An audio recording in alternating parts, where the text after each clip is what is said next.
یا اللہ۔ پھر سانپ کا ڈسا اتنا نہیں تڑپتا جتنا غیبت کا ڈسا ہوا انسان تڑپتا ہے۔ پھر سانپ میں اتنا زہر نہیں ہوتا جتنا اس گندی زبان میں زہر ہوتا ہے۔ شیر کا پنجہ اتنا نہیں پھاڑتا جتنا یہ 2.5 انچ کی زبان گوشت کو چیر پھاڑ کے رکھ دیتی ہے۔ پٹرول اور گیس کی آگ سے وہ آگ نہیں بھڑکتی جو اس چھوٹی سی زبان سے آگ بھڑکتی ہے۔ شہروں کے شہر جل رہے ہیں اور اس کے پیچھے بات کیا ہے؟ غیبت، غیبت، گندا بول، گندا بول۔ ہاں، اگر گھروں کو جنت بنانا ہے غیبت چھوڑ دو۔ دھن رے دھنیے اپنی دھن، پرائی دھنی کا پاپ نہ پن، تیری روئی میں 4 بنولے، سب سے پہلے ان کو چن۔ کیا مطلب؟ اوروں کی برائیاں نہ دیکھو، اپنی برائیاں دیکھتے رہو، دیکھتے رہو۔ اپنی کمیاں دیکھو گے تو اللہ تعالیٰ مرنے سے پہلے توبہ نصیب فرما دے گا اور ساری دنیا تمہیں اچھی نظر آئے گی۔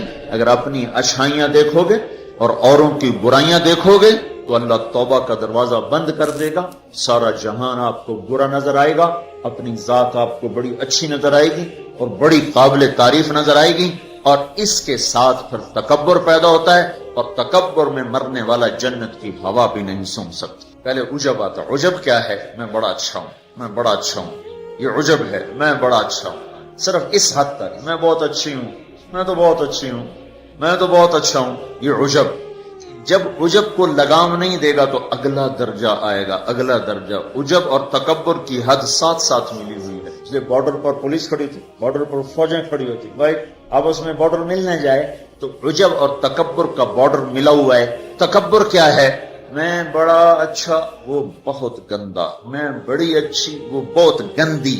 اپنی اچھائی کے ساتھ جب اگلے کی نفرت پیدا ہو جائے، اگلے کی حقارت پیدا ہو جائے، اس کا چھوٹا ہونا دل میں اتر جائے، تو پھر یہ تکبر ہے، تکبر۔ اور تکبر عزازیل را خار کرد، شیطان نے شرک تو نہیں کیا تھا، تکبر کیا تھا۔ اگر میں سجدہ نہیں کرتا، اتنی بات تو اس کی ٹھیک ہے کہ مخلوق کو سجدہ نہیں ہوتا، لیکن کیوں نہیں کرتا؟ کہ انا خیر منہ۔ تو دو باتیں، اللہ نے زمین آسمان سے کہا میری مانو، ان کا یا اللہ ہم نہیں مانتے۔ اللہ نے شیطان سے کہا میری مانو، ان کا یا اللہ میں نہیں مانتا۔ تو زمین آسمان کو کچھ نہیں کہا، شیطان کو مردود کیا۔ کیوں؟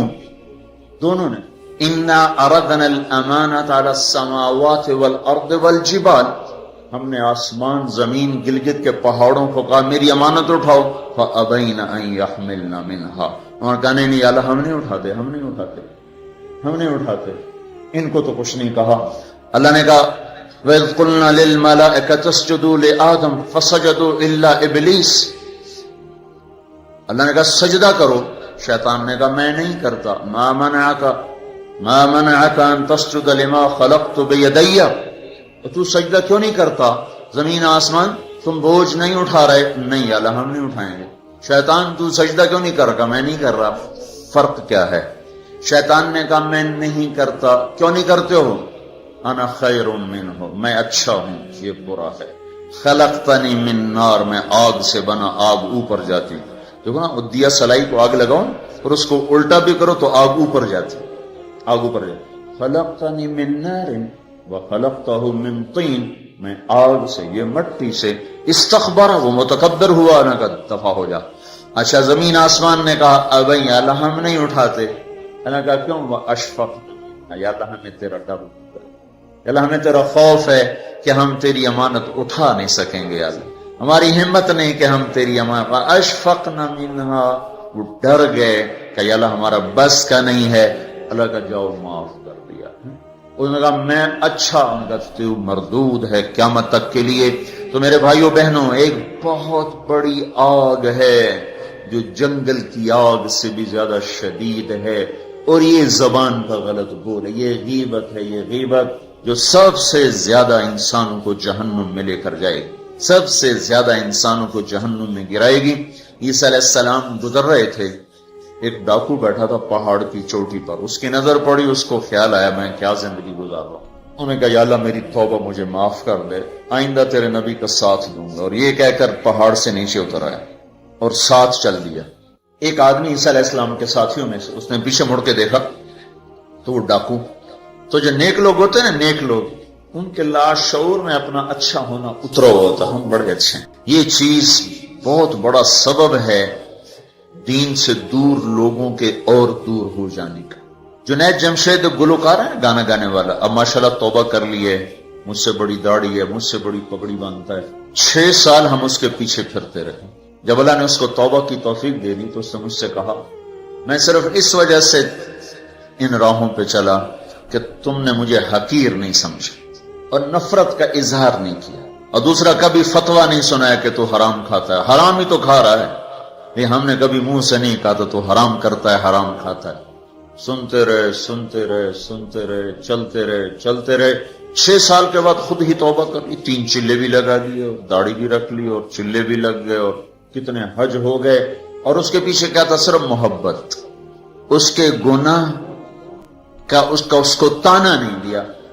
تو یہ جو تانا دینا ہوتا ہے یہ اور لوگوں کو دین سے دور کرتا. تو اس آدمی نے عیسیٰ علیہ السلام کے ساتھی نے یوں دیکھا اور بڑی حقارت سے کہا ہاں بڑے آئے ہیں. جو نیک لوگ ہوتے ہیں، نیک پاک عورت، پردے دار عورت، کوئی آ گئی ایسی بیچاری تھوڑی سی اعمال میں ڈھیلی تو اس کو بڑی ایسے نفرت کی نظر سے دیکھتی، آپ بڑی نیک حاجن بنتی، اس کو ایسی نظر سے دیکھتی. یہی حال یہ پکے نمازیوں کا ہے، یہ ایسے دیکھتے ہیں کہ جیسے پتہ نہیں اگلا دین سے ہی نکل گیا ہے. تو اس نے یوں دیکھا تو اللہ تعالیٰ نے فوراً جبریل کو بھیجا، کہا میرے روح عیسیٰ تیرے پیچھے 2 آدمی آ رہے ہیں، ایک تیرا ساتھی ہے، ایک ڈاکو اور چور و چکا ہے. ڈاکو سے کہو تیری توبہ پر تیرے پچھلے سارے معاف، تو نئے سرے سے عمل کر. اور اپنے ساتھی سے کہو تیری نفرت کرنے پر تیری ساری نیکیاں برباد، تو بھی نئے سرے سے اب نیکیاں، تیرا سب ختم. تو ٹھیکیدار ہے میرے بندے کو حقیر سمجھنے کا. تو میرے بھائی اور بہنوں، ہمارے گھروں میں آگ ہے، آگ، اور وہ آگ چولہے کی آگ سے تیز ہے، پیٹرول گیس کی آگ سے تیز ہے، اور وہ غیبت کی بھڑکائی ہوئی آگ ہے. یہ وہ آگ ہے جو زبان نے بھڑکائی ہے، اس کو پانی سے نہیں بجھایا جا سکتا. تمہارا گلگت کا خوبصورت بہتا ہوا دریا یہ سارے کا سارا روک کر گلگت کے اوپر ڈال دیا جائے تو بھی یہ آگ ٹھنڈی نہیں ہو سکتی. اس آگ کو ٹھنڈا کرنے کا اللہ تعالیٰ ہی نے کہا ہے طریقہ، جو بتایا کہ لا یغتب بعضکم بعضا، بند کر لو زبانیں، غیبت مت کرو.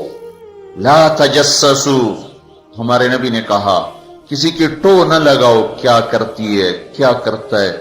لا تحسسوا، لا تجسسوا. تحسس کیا ہے؟ خود پیچھے پھرنا. اور تجسس کیا ہے؟ کسی کو پیچھے لگ جاؤ دیکھو کیا. جیسے پولیس بھی نہیں، حکومت والے CID لگاتے ہیں نا، CID، یہ تجسس ہے. تجسس جاسوس، اسی سے جاسوس ہے. تجسس سے جاسوس. اور وہ رپورٹ لکھتے ہیں، وہ الٹی لکھیں سیدھی لکھیں، اسی پہ فیصلے ہوتے ہیں. تو میرے نبی نے کہا کسی کی ٹو نہ لگاؤ، کسی کی برائیاں نہ دیکھو، برائیوں پہ پردے ڈالو، اچھائیوں کو اچھالو، تو اللہ تمہیں سیدھا جنت کی راہوں پر لے جائے. تو جہنم وہ ہے جو اس میں مسلمان مرد عورتوں کو ڈالا جائے گا جو نافرمانی کرتے، نماز چھوڑتے مر گئے، سود کھاتے مر گئے، حرام کھاتے مر گئے، رشوت لیتے مر گئے، نماز چھوڑتے مر گئے، روزہ چھوڑتے. ایک اور بتا دوں، یہ گناہ تو عام ہیں. بہنوں کو حق نہیں دیا اور اس کے ساتھ مر گئے. بہنوں کا حق ہے نا باپ کی جائیداد میں، ماں کی جائیداد میں. اگر باپ نے 3 روپے چھوڑے ہیں، ایک بھائی 2 بہنیں ہیں، 2 روپے ایک بھائی کو ملے اور آدھا ان کو ملے گا، تو کیا ہوا بھائی؟ ادھر کیا ہوتا ہے؟ سارا حق بھائی دبا کے بیٹھ جاتا. سارا حق بھائی نے دبایا، اور بھائی کیا ہوا؟ کہا جی ہمارا رواج کوئی نہیں. اچھا قرآن تو کہتا ہے للذکر مثل حظ الانثیین، 2 بیٹیوں کے برابر ایک بیٹے کا حصہ ہے. 1 روپیہ بیٹی کو ملا، 2 روپے بیٹے کو ملے، 8 آنے بیٹی کو ملے، 1 روپیہ بیٹے کو ملے گا. پر اللہ تبارک و تعالیٰ نے عورت کا حق پہلے بتایا، مرد کا حق بعد میں بتایا. للذکر مثل حظ الانثیین، للذکر مثل حظ الانثیین. اور یہاں ساری گلگت کی وادی بہنوں کا حق کھا جاتی ہے، اور کوئی کہتا بھی نہیں کہ حرام ہو گیا. تو رشوت کھائے تو کہتے رشوت کھاتا ہے، کوئی سود کھائے کہتے بڑا مجرم ہے سود کھاتا ہے. کوئی ڈاکہ ڈالے تو کہتے بڑا ظالم ہے، ڈاکے مارتا ہے. سارے گلگت والوں نے بہنوں کے حق پہ ڈاکہ مارا، نہ کوئی مقدمہ ہوا، نہ کوئی فریاد ہوئی، نہ کسی نے ہائے کی. اور کسی بہن نے کچھ مانگ بھی لیا تو الٹا اسے پہ چڑھائی ہو گئی. بہنوں کا حق کھاتا ہوا مر گیا، جنت کی ہوا بھی نہیں لگی. ماں کا حق کھا لیا، خامد مر گیا، اللہ نے ماں کا حق رکھا ہے. اولاد ہے تو 8واں حصہ ماں کا ہے، اولاد کوئی نہیں 4تھا حصہ ماں کا ہے. باپ مر جاتا ہے، مائیں بیچاری فقیر بن کے بچوں سے خیرات مانگتی ہیں، حالانکہ اللہ نے خامد کے حق میں سے 1/8 ماں کا حق رکھا تھا، کوئی نہیں دیتا. ماؤں کا حق ہڑپ، بہنوں کا حق ہڑپ، اور پھر اس کے ساتھ یہ احساس بھی نہیں ہے کہ میں مجرم ہوں، میں نے ظلم کیا ہے. یہ احساس ختم ہو گیا ہے. تو بھائیوں میرے بہنوں، اللہ نے جہنم کو بنایا ہے نافرمان مسلمان مرد عورت کے لیے. اگر توبہ نہ کی تو اس میں جانا ضرور ہے. جو ہے نا آخری آدمی ہے جو نکالا جائے. جب وہ نکالا جائے گا تو اللہ تعالیٰ کہیں گے اس کو نکالو، ایک آدمی دوزخ میں اس کو نکالو. تو وہ جبریل آ کر کہیں گے بھی اس کو نکالو. تو دوزخ کا فرشتہ مالک کہے گا کہ دوزخ نے ایک کروٹ بدلی ہے، اس میں ہر چیز کو اس نے الٹا پلٹا کے پھینک دیا ہے، مجھے سمجھ میں نہیں آ رہا وہ کہاں پڑا ہوا ہے. تو جبریل کہیں گے یا اللہ وہ مالک کو پتہ نہیں چل رہا وہ کہاں پڑا ہوا ہے. تو اللہ تعالیٰ کہیں گے جاؤ فلاں پتھر کے نیچے دبا پڑا ہے. میں نے پتھر بتایا تھا نا، پتھر کیا ہوتا ہے، پتھر کیا ہوتا ہے جس کے نیچے پہاڑ بھی پگھل کے پانی بن جائیں گے. اللہ تعالیٰ کہیں گے فلاں دوزخ کے کونے میں پتھر کے نیچے ہے. تو جبریل بھی اندر جائے گا اور وہ مالک بھی اندر جائے گا. وہ پتھر کو اٹھائیں گے تو نیچے منہ کے بل گرا پڑا ہوگا اور اس کے اوپر آگ ہی آگ ہوگی، اور وہ زبان سے کہہ رہا ہوگا یا حنان یا منان. ایک دفعہ جبریل ہے کہ یا رسول اللہ آپ کو دوزخ کے سنوں کا سنیں کہ جہیم میں حاویہ میں منافق ہیں، جہیم میں مشرک ہیں، سقر میں صابی ہیں مجوس ہیں، اور سعیر میں مجوس ہیں، لظہ میں یہود ہیں، حطمہ میں عیسائی ہیں. اور کہہ کر جبریل چپ ہو گئے. تو آپ نے کہا اور کیا؟ کہ جی آپ سے شرم آتی. کہنے نہیں بتاؤ.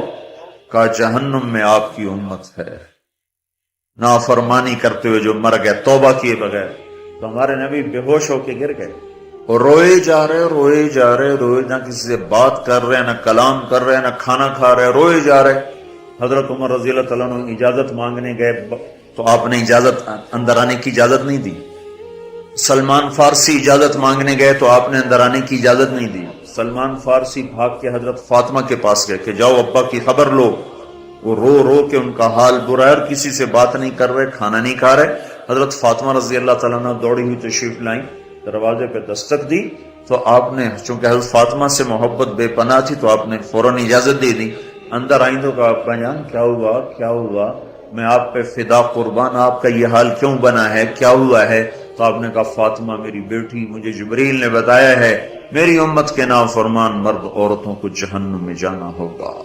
رامنا کتنے نوجوان ہوں گے جو کہیں گے ہائے ہماری جوانی پہ کرم میں رحم کرو، پر کوئی رحم نہ کھائے گا. کتنے بوڑھے ہوں گے جو کہیں گے ہمارے بڑھاپے پہ رحم کرو، کوئی رحم نہ کھائے گا. کتنی عورتیں ہوں گی جو ننگی ہو کر جہنم میں پھینکی جائیں گی اور ان کے بالوں کی چوٹیوں سے پکڑ کر فرشتے ان کو گھسیٹ رہیں گے. وہ کہیں گے ہائے ہماری بے پردگی، ہم پر رحم کرو.